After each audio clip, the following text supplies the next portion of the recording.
Rocky panas dingin dengan aksi People Power hari ini, ditulis oleh Syardi di siwar.com. Sebelum kita lanjut, jangan lupa subscribe dan nyalakan loncengnya agar Anda menjadi yang pertama mendapatkan informasi dari jurnal terupdate.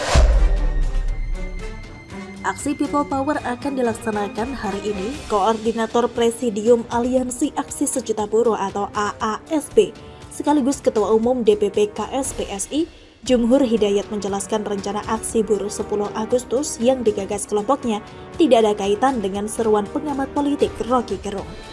Iya, sudah direncanakan, tidak ada hubungan sama Rocky. Rocky itu memberikan semangat justifikasi, nggak ada hubungan, kata Jumhur.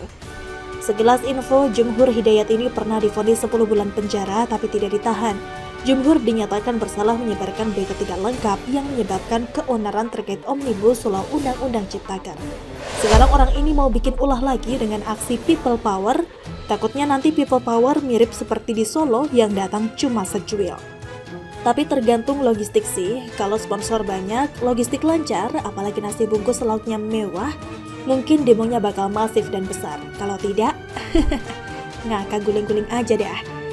Jadi tema dari demo ini adalah sama, yaitu mendesak pemerintah mencabut Undang-Undang Ciptaker dan sejumlah undang-undang yang tidak berpihak kepada rakyat. Itu Rocky di acara saya, itu konsolidasi buruh untuk 10 Agustus di kita. Rocky kita undang. Anda lihat dong di belakang Rocky siapa itu fotonya, foto saya, ucapnya. Rocky Gerung terkait atau tidak, setidaknya Rocky pernah bilang dan menghasut agar memacetkan jalan tol pada 10 Agustus. Memangnya itu jalan tol milik dia? Enak aja suruh orang macetkan jalan tol. Gimana kalau macetkan saja jalan menuju kediaman Rocky?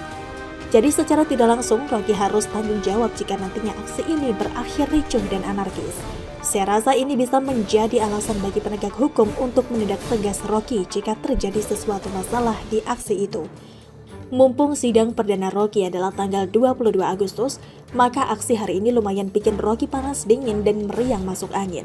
Kalau aksi People Power ricuh, Rocky akan kembali jadi sasaran makian.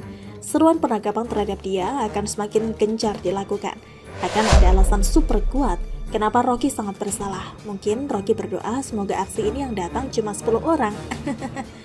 Nasib Rocky sangat tergantung dengan apakah aksi itu berjalan dengan damai atau tidak. Semoga tidak terjadi apa-apa deh. Kalau terjadi apa-apa juga tidak apa-apa sebenarnya. Biang kerok sudah ketahuan, tinggal diproses hukum saja. Bagaimana kalau menurut Anda? Jokowi dan Deddy Sregar matikan langkah kubu Prabowo yang menargetkan Gibran, ditulis dari berbagai sumber. Sebelum kita lanjut, jangan lupa subscribe dan nyalakan loncengnya agar Anda menjadi yang pertama mendapatkan informasi dari jurnal terupdate. Kelompok pendukung Prabowo makin kesini makin menjadi-jadi. Setelah menjadi menteri dan terus menempel ke Jokowi seperti perangko, Prabowo terus menempel ke keluarga Jokowi. Makanya jangan heran banyak sekali orang yang mulai percaya kalau Gibran akan jadi cawapres Prabowo. Apalagi salah satu yang mendukung penurunan usia capres-cawapres adalah Gerindra. Baru-baru ini kalau kalian baca konten politik di media sosial, ada isu Ibu Iriana Jokowi akan menjadi cawapres Prabowo. Ini adalah isu propaganda yang kemungkinan besar dihembuskan oleh kubu pendukung Prabowo. Begitu dahsyatnya keluarga Jokowi, sehingga mereka ngiler dan terus menempel seperti perangko. Bayangkan, Prabowo terus menempel Jokowi dan ternyata dijadikan narasi bahwa Jokowi dekat dengan Prabowo, lalu dibakar-bakar lagi sehingga dipelintir menjadi isu bahwa Jokowi mendukung Prabowo. Bukan cuma nempel Jokowi, Prabowo juga nempel ke Gibran. Bahkan, nama Iriana Jokowi juga ikut terseret. Luar biasa sekali, satu keluarga Jokowi ditarik ke dalam permainan politik kubu mereka. Olah mereka membuat keluarga Jokowi mendapat image negatif. Kalau Prabowo sih enak-enak saja ya. Jika Gibran berhasil digait sebagai cawapres, peluang menang makin besar. Sedangkan keluarga Jokowi kena cap politik dinasti. Yang penting menang, pihak lain kena getah, itu bukan urusan mereka. Tapi Jokowi lebih pintar mengcounter isu ini dari yang kita bayangkan. Langkah Jokowi kadang sulit ditebak, tapi kalau direnungkan, sebenarnya Jokowi sudah pernah kasih kita kode. Salah satu yang paling jelas adalah Jokowi tidak hadir di acara Partai Bulan Bintang atau PBB, meskipun katanya karena dalam perjalanan pulang dari Cina. Di acara itu mereka mendeklarasikan Prabowo sebagai capres. Jokowi cuma memberikan ucapan selamat ulang tahun ke PBB. Coba bayangkan kalau Jokowi hadir dan ada deklarasi Prabowo Capres. Tim propaganda dan pendukung Prabowo akan membuat narasi besar-besaran bahwa Jokowi fix dukung Prabowo. Tak terbayang kalau sampai itu terjadi. Kode berikutnya yang paling jelas adalah saat Jokowi menjual LRT.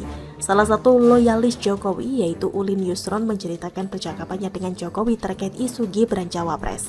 Mau tahu apa kata Jokowi? Jokowi menegaskan tidak akan merestui Gibran menjadi Cawapres. Gibran masih minim pengalaman untuk maju di Pilpres 2024. Jokowi meminta agar cari yang lain, cari yang lebih berpengalaman.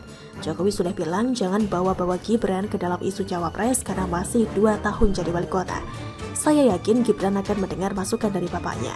2 tahun jadi wali kota, langsung mau lompat jadi Cawapres. Boleh aja sih, tapi akan menjadi bumerang di masa depan. Masa depan Gibran sangat cerah, perjalanan masih panjang. Sedangkan masa depan Prabowo mulai diliputi awan hitam. Prabowo berlomba dengan waktu karena makin tua. Kalau tidak jadi presiden sekarang, mau nunggu sampai kapan? Jokowi pelan tapi pasti mulai mematikan langkah Prabowo untuk dekati Gibran. Jokowi membuat pendukung Prabowo mati langkah. Pada Mei lalu, Projo juga sudah bilang bahwasanya Jokowi tidak setuju Gibran jadi Cawapres. Saat ini, Jokowi kembali menegaskan tidak setuju Gibran Cawapres. Cari yang lebih berpengalaman. Pesan ini khusus untuk Prabowo, karena Prabowo yang dianggap bernafsu menggait Gibran. Selesai. Melihat hal itu, pegiat media sosial Denny Sregar mengaku Ketua Umum Partai Gerindra Prabowo Subianto punya strategi jahat untuk hancurkan Presiden Joko Widodo. Strategi yang dimainkan Prabowo, kata Denny, memang sangat halus, namun imbasnya sangat fatal. Nama baik Jokowi dan keluarganya bisa tercoreng jika rencana Prabowo berjalan mulus. Adapun strategi yang dipakai Prabowo adalah menggait putra Presiden Jokowi, Gibran Raka Buming Raka, menjadi calon wakil presidennya pada pemilu 2024 mendatang. Dengan cara ini, Jokowi bakal diserang dari segala sisi dan dituding bermain politik dinasti. Sebab ketika anaknya menjadi wakil presiden, Jokowi secara tidak langsung ikut berkuasa lagi. Si ayah ini enak banget, Gibran jadi Cawapres, ayah dapat suara dan potensi besar dapat kuasa. Keluarga Jokowi rusak nama baiknya karena kena cap politik dinasti, kata Denny dalam sebuah cuitan di akun Twitternya dilansir Senin 7 Agustus 2023. Sehingga Denny menilai langkah Prabowo menjadikan Gibran Cawapres merupakan strategi untuk menghancurkan Jokowi. Daya rusak si ayah ini gak main-main untuk hancurkan lawan politiknya. Gua tahu strategi lu loh ya, gua tahu bebernya. Bagaimana menurut